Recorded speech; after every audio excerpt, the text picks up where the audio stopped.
Welcome to my educational YouTube channel. আমার চ্যানেলের নাম ওয়ে টু সলিউশন। এখানে অঙ্কের যাবতীয় সমস্যার সহজভাবে সমাধান করে দেওয়া হয়। যাই হোক, আগামী বছর 2026-এর মাধ্যমিক পরীক্ষায় যে বিভিন্ন অঙ্কের প্রশ্ন থাকে তার এমসিকিউ টাইপ যেটা, সেই সম্পর্কে আমি কয়েকদিন থেকে আলোচনা করছি। আজকে একটা অঙ্ক দেখাবো, এটা খুব ইম্পর্টেন্ট।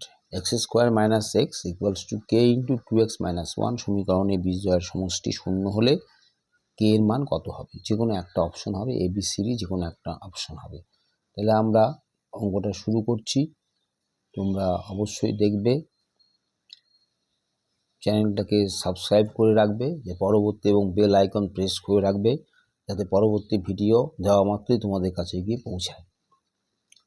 তাহলে x² - x এটা গুণ করতে হবে 2 kx - k। সবগুলো একদিকে নিয়ে আসবো, চিহ্ন চেঞ্জ হবে, -2kx + k = 0। x² - এখান থেকে কি কমন নিলে x থাকবে, এখান থেকে 1 প্লাস চিহ্ন চেঞ্জ হবে 2k + k = 0। এটাকে দ্বিঘাত সমীকরণ। x এর দুটো মানে বীজ আছে, রুটস আছে। তাহলে ধরা যাক ax² + bx + c = 0। এটা হচ্ছে দ্বিঘাত সমীকরণের স্ট্যান্ডার্ড ফর্ম, হচ্ছে ax² + bx + c = 0। সমীকরণের সঙ্গে তুলনা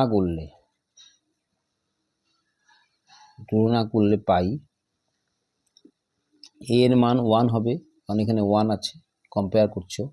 b এর মান কত হবে? -2k + 1 হবে, আর c এর মানটা k হবে।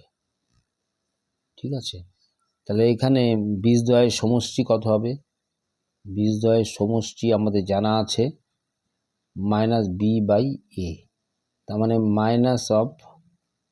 -2k এর বীর মানটা এর মানটা বসিয়ে দিচ্ছি 1, তার মানে +2k + 1, যে 1 এর মান নেই এখানে। 2k + 1 = 0 হবে বলেছে, তাই 2k = -1 আর k = -1/2। এটাই অ্যান্সার। তার মানে A is the correct answer. এইভাবে আমরা অঙ্কের বিভিন্ন সমস্যার সমাধান করে থাকি। তোমরা অবশ্যই এটা জানাবে কোন সমস্যাগুলো তোমাদের সমাধান হচ্ছে না। ধন্যবাদ।